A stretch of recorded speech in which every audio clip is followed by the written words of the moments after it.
Nearly 57,000 unaccompanied children have now flooded across the U.S. border since October.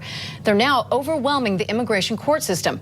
Protesters across the country say they're angry that immigrant children are being transported to their towns to be housed and processed for deportation. Now, the Department of Homeland Security says illegal arrivals on the U.S.-Mexico border are starting to go back, but the wider immigration process is far from over. CBS 12's Ben Becker sat down with the Florida Attorney General candidate, George Sheldon, who headed the federal agency that oversaw the crisis when it started years ago, and asked if he feels responsible for it.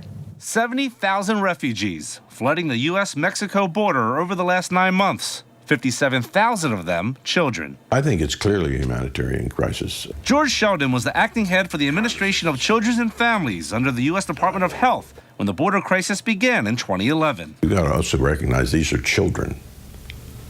These are 7, 8, 9 years old. I saw, when I was at the border, a 6-month-old who was smuggled across the border. And what they're doing is they're actually seeking to get away from violence. When he took office, just 14,000 people were fleeing the violence in the Central American countries of Guatemala, Honduras, and El Salvador.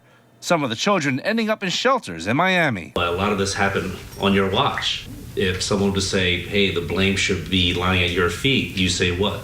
Well, I think we all have responsibility. Sheldon says it's a national security issue, and it needs to be dealt with by both parties. And I blame both Democrats and Republicans. This issue has become politicized. Should the president have visited the border?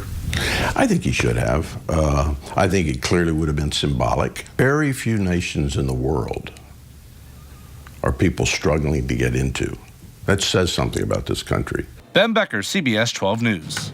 The president's request for $3.7 billion in emergency funds to deal with the influx has now stalled in the Republican-led House.